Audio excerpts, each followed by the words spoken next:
You know the advice column, Dear Abby? People have spilled their guts to the namesake newspaper columnist since 1956.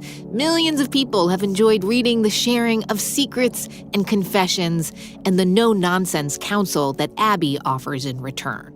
Hi, everyone. This is Dear Abby. Actually, I'm Jeannie Phillips, but I'm better known as Dear Abby. Jeannie Phillips inherited the job from her mother, Pauline Phillips, and we reached out to Jeannie, or Abby, because we could use some relationship advice ourselves. It's about our relationship with this friend we spend most of our time with, the internet. Maybe this is a friend we can no longer trust. Dear Abby, I think my friend the internet is spying on me. I share everything with her. She knows what I like and what I don't like, what I buy and where I shop, where I've been and where I want to go, who I might vote for and what issues I believe in. Everything. It turns out my friend the internet is taking my information and sharing it with other friends. They pay her for it. It sucks because she's a huge part of my life. What do I do? Signed, It's Complicated. True, it's complicated. A close friend does not disclose the private chats that you're having. You can't trust a person like this. You can't take back what's out there. A person who mistreats you isn't a friend. Somebody who uses you is not a friend. In the future, be careful what you reveal to this so-called friend, who doesn't seem like much of a friend to me at all. Dear Abby's tough love makes it obvious. On the internet, we let tech companies get away with more bad behavior than we would ever let our real-life friends get away with. The big tech companies especially, like Google, Facebook, Amazon. And the relationships we all have with these companies have fueled an entire digital economy. An economy where companies watch everything we say and do and then turn that knowledge into profit. This online data economy is so pervasive and so lucrative that author Shoshana Zuboff has coined a new phrase for it: surveillance capitalism. In a moment, Shoshana explains what surveillance capitalism actually is and how it's shaping and modifying our online and offline behavior. And then we'll explore if we should cut ties with these companies, or if we even could cut ties if we wanted to. I'm Manoush Zomorodi. This is IRL. Online Life is Real Life, an original podcast from Mozilla. Mozilla fights for a safe and open internet that everyone can enjoy. You can support that mission by trying out the Firefox browser. Firefox never sells your data. Download it at firefox.com.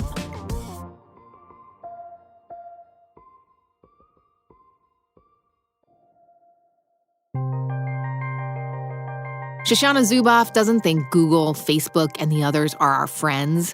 She believes the online world they've created doesn't leave much room for pleasantries.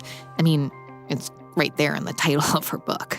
My new book is called The Age of Surveillance Capitalism: The Fight for a Human Future at the New Frontier of Power. Shoshana says these companies are not the democratizing and empowering tools they claim to be, and surveillance capitalism is spreading across our entire economy.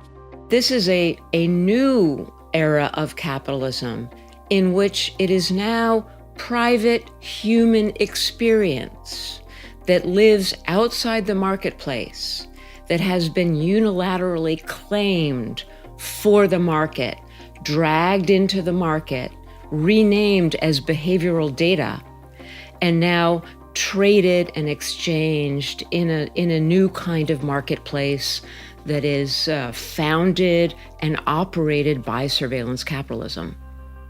How did you come up with the term surveillance capitalism? Well, I think it comes down to this, reading early documents and listening to many early speeches and reading some of the early patents. And at this point, I'm talking largely about Google right at the beginning here. Once they discovered that they could extract more behavioral data than they needed to improve, for example, their search products and services, This extra data, it was just at that point sort of stuffed into their data logs, sitting on their servers and not being used.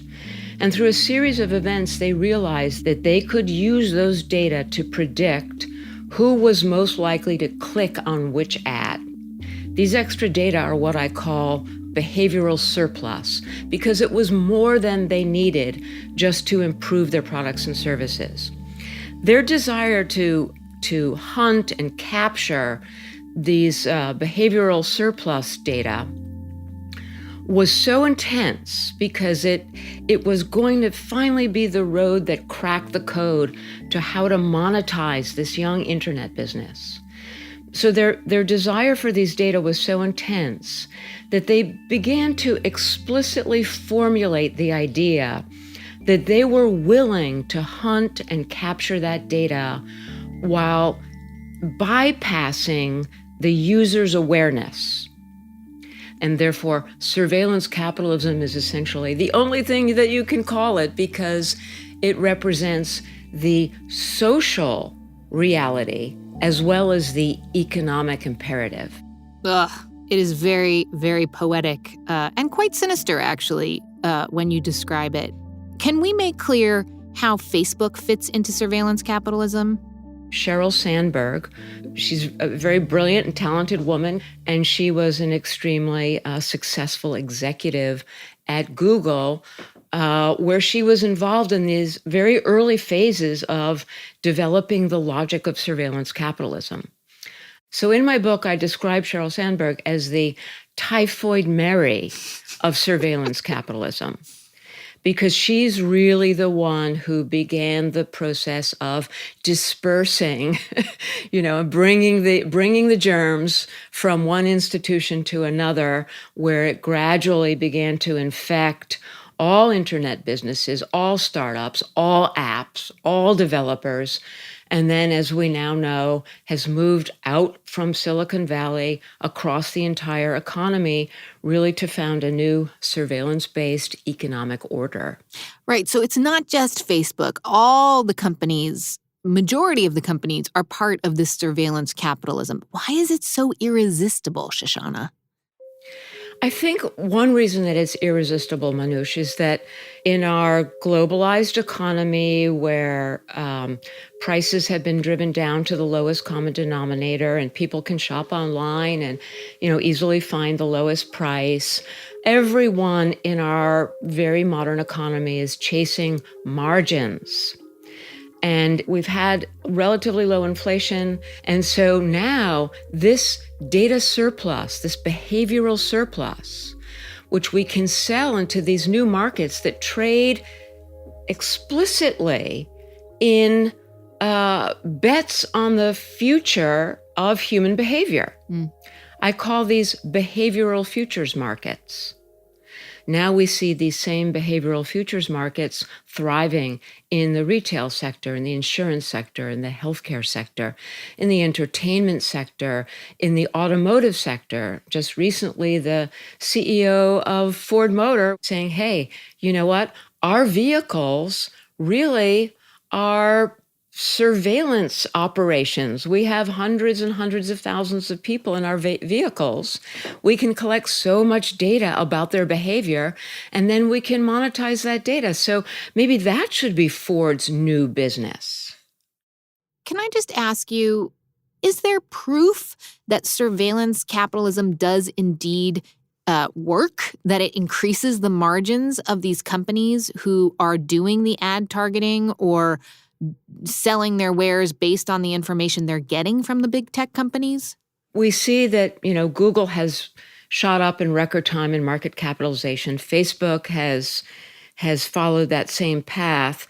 Amazon, a ruthless capitalist, but for many years, not a surveillance capitalist. But now we see with its Alexa and this whole push toward ubiquitous sensing and recording and so forth, with its personalization effort, it has now swerved into the surveillance capitalist domain. And as these companies move into this domain, we see their bottom line, their revenues and their profit are increasing. And slowly, what the competitive pressures have forced these companies to realize is that the most predictive data of all is the data that comes from my actually intervening in your behavior and shaping it toward those courses of action that are going to be most profitable for me because they're most profitable for my business customers. Right. So not just collecting behavior, but shaping behavior. So one example of this is Pokemon Go. It was peddled to us as all, fun and games for the family, out having an adventure in the city or across the parks of your suburban town. But in fact, Pokemon Go was what, as I argue, was a kind of experiment in population scale behavior modification for the purposes of serving the company behind Pokemon Go is called Niantic Labs, for serving Niantic Labs' behavioral futures markets, where it had, restaurants and retailers and bars and pizza joints that paid to play. They said, yeah, we'll have a Pokemon gym in our place, and you herd people to my bar, to my restaurant, to my establishment, and I'll pay you per visit. Can I just ask you, let's say someone's like, Pokemon Go, that's annoying, but it's really fun and I get outside and I run around and it's a great time. How do you recommend people sort of weigh the enjoyment or convenience that they get out of these services versus the huge trade-offs that you have outlined? The first thing is that we all need to better grasp what the trade-offs really are. Because once you learn how to modify human behavior at scale, we're talking about a kind of power now invested in these private companies. This is a really big deal because it bodes for a future kind of society that I don't think any of us would choose, because it's a deeply anti-democratic kind of future that we're on the road to here. The second thing is that it is entirely illegitimate and unjust for individuals to have to bear the brunt of this situation. What has been created under the regime of surveillance capitalism is a situation where our means of social participation have been conflated with the means through which surveillance capitalists collect their data and seek to modify our behavior. We are simply the source of raw material for a vibrant, dynamic market process that serves others and does not serve us. This is a deep, pathological injustice and new source of inequality that is now institutionalized in our societies that we don't really know anything about. And this is simply not okay. Shoshana Zuboff's book is The Age of Surveillance Capitalism. And look, if we lived in a world where the big tech companies actually told us what they do with all of our data, where they keep it, how they use it in their algorithms, maybe we wouldn't have to be as worried as Shoshana says. Maybe if we had some transparency, there'd be more of a working relationship that we could have with these companies. But they don't tell us, and we don't know. And so when Shoshana argues that big tech companies' data mining practices turns people, us, into little more than data points to be manipulated and commodified, well, it rings pretty true. And it doesn't sound so friendly. Shoshana calls Facebook's chief operating officer, Sheryl Sandberg, the Typhoid Mary of surveillance capitalism. Facebook is a master of this new economy. And in the past year, Facebook has drawn the most fire for this practice. The spread of propaganda and misinformation on the platform, the Cambridge Analytica scandal, and how that may have influenced an election. All these controversies and the others, it's all a result of how the surveillance economy mines and sells our data. And if we followed Dear Abby's advice to the letter, would we break up with Facebook for being an untrustworthy friend?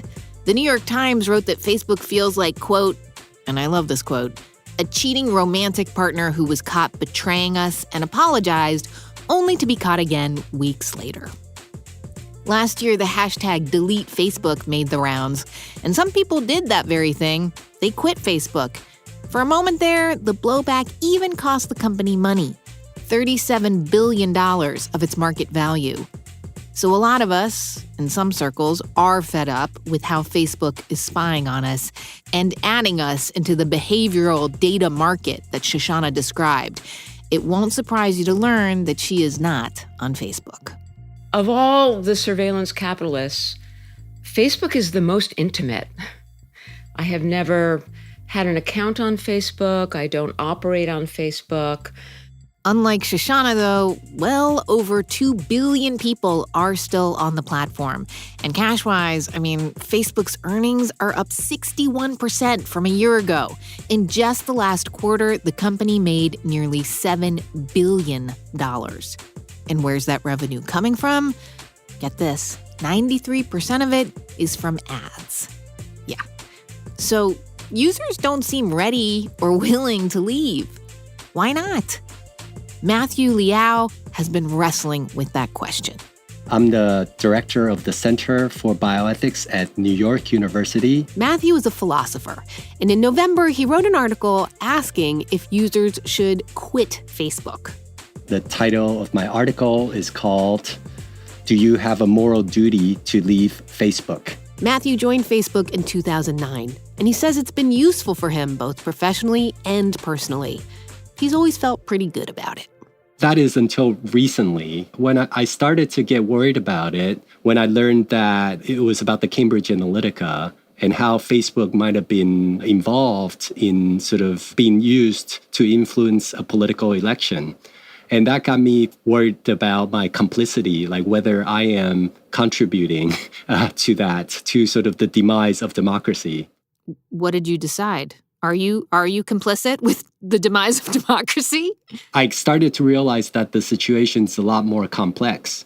As I learned about how Facebook was involved in being used to perpetrate genocide in Myanmar, or the hate crimes and also the fake news that's sort of rampant on social media generally. What you've just said would, I think, make anyone want to quit Facebook. Does this mean that you have quit Facebook? So I haven't yet quit Facebook. I was thinking, what would Facebook have to do for me to quit it? It seems that Facebook didn't know, Cambridge Analytica was using the data to try to influence a political election. I think they were just a bit too loose with their regulations regarding data privacy, but they weren't intentionally trying to influence the election. So you're arguing that it's not Facebook's fault that Facebook has been used for the kind of stuff that you just described? Yeah. So I think that's right. It's not their fault directly, but given that it's sort of taking place on their platform, I do think that they have a responsibility. At the same time, I am giving Facebook the benefit of the doubt. And partly the reason is that there are about 2 billion users on Facebook at the moment. And I think we've never had a technology with that many users. So I can see from their perspective that try as they might, it's very hard for them to be everywhere. You sound like, oh God, this one friend, they just need to get their act together or else I cannot hang out with them anymore. That's exactly it. That's exactly how I feel. You can read Matthew's full argument online. We will put a link to it in the show notes to this episode at irlpodcast.org. Moral duty or not? Surveillance economy or not? Plenty of us are sticking with Facebook for now. I think without a service to jump to, a lot of the current users are not going to give up the benefits that it provides. Alice Marwick is an assistant professor of communications at the University of North Carolina at Chapel Hill. I talk to a lot of people who hate the way that Facebook targets advertising, and they feel that Facebook knows things about them that they don't necessarily want Facebook to know. But at the same time, they A lot of people feel that they're addicted to Facebook or that they need to check Facebook every day or they are going to miss out on what their friends and family are doing. So there's this kind of sense that there's nothing better to use. They're stuck using it. All their friends use it. This is essentially the secret to Facebook's success. If you love it, it can feel irreplaceable. We know that when people go through big life transitions, like when they have a baby, for example, or when they retire, they often need a lot of social support during those time periods. And Facebook is often where people who don't necessarily have a lot of other social support in their day-to-day life can go to get that. If you depend on it to stay connected, why would you let that go? So when you have a technology where there's this benefit to you right in front of you, and the harms are this kind of like, negligible, like I don't really know what this is, that is a trade-off that most people aren't going to make. Only the most vociferous privacy advocates, and not even all of them, are going to opt out of using a technology simply because it violates privacy. Okay, so Matthew isn't ready to break up. Alice explains why a lot of people will never quit.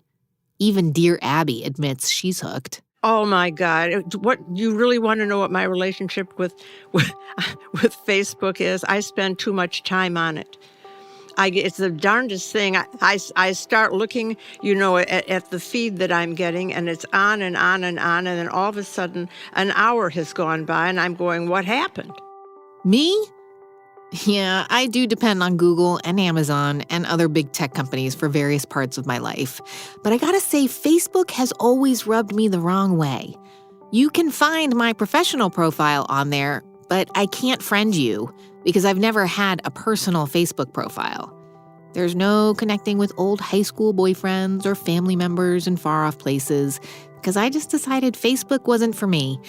And for a while, people thought I was kind of a weirdo. Maybe they still do. If you really do worry about where all of this is headed and you want to minimize your part in the surveillance economy game, you can opt out. People have been known to quit Facebook and go on living happy lives. Freelance journalist Nithin Koka did so many years ago. He opted out, at least as much as he could, but he admits it was hard at first. I remember there was several weeks where I would reflexively type in Facebook on my browser without even thinking about it. And then the page would show up and be like, oh yeah, I don't have an account anymore. And then, well, things got better. I remember I felt like I had more time to do other things online that I didn't before because Facebook did take up so much time. And I felt like the communication I was having with my close friends was a lot better and more meaningful and more in person than it was before. There was definitely some people that were not inviting me to events, and I felt like I had less idea what was going on socially in graduate school. I didn't know who was seeing who. I didn't have the same level of access to gossip as before, but actually I found that I don't really need that. Nithin didn't miss Facebook, and in 2016, he actually took things a step further. He tried to quit Google. Quitting Google took me over a year because there were just so many different Google services I was using, and I had to find alternatives for every single service and move my information over from those different services to an alternative. And it was far, far more challenging than Facebook ever was, and required, I can't imagine how many hours of just testing and trying different tools and just trying to figure out ways to move information. And Nithin's pulled it off mostly. He lives an online life without the biggest social media site and without the biggest internet services company. He is proof that if you really want to quit, it is possible. I think the benefit is now I control all my data. I know where all my information is. And I've been able to learn a lot about how challenging it is for these companies, other alternatives to compete with Google because they have such huge market share. And it kind of shows how the internet is no longer this open space for people to develop different tools and ideas. It's really being monopolized by a few big giants. Throughout this episode, I have called out the big tech companies and Facebook in particular for their data practices. Why? Well, because they're the biggest. But the surveillance economy, as Shoshana Zuboff calls it, it spreads wider than that. For more on how our data trail is harvested, go back to the first episode of this season. The episode is called Checking Out Online Shopping. it's a good one. That's where you can hear about how brick and mortar stores, offline stores, are actually also playing the data game. Change seems to be coming, if slowly. France just fined Google nearly $57 million for violating Europe's sweeping privacy law, the GDPR. Chump change for Google, but it's also a warning. And the U.S. Federal Trade Commission has been investigating if Facebook has broken privacy rules. So on the regulatory front, it's looking like companies may have to start paying, literally, for their rampant collection and usage of our data. Apple CEO Tim Cook is saying it's time to stand up for privacy. And of course, he's saying that because it's good for Apple's core business, too. But it is also true. It is time to stand up for privacy. It might also be time for these companies to follow our lead and maybe reach out to Dear Abby for advice on how they can do better. Dear Abby, last year, a bunch of my friends, confronted me. They accused me of taking their personal information and sharing it with strangers for my own personal gain. I've admitted that I've made mistakes. I said I'm sorry many, many, many, many times. How can I prove to them that I can be a good friend? Signed, Saving Face. To Saving Face, treat them as you would want to be treated. Let your actions from now on speak for themselves. That's how you'll be judged.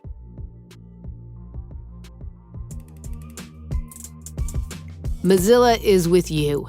Instead of asking what we can do with technology, they're asking what we should do with tech.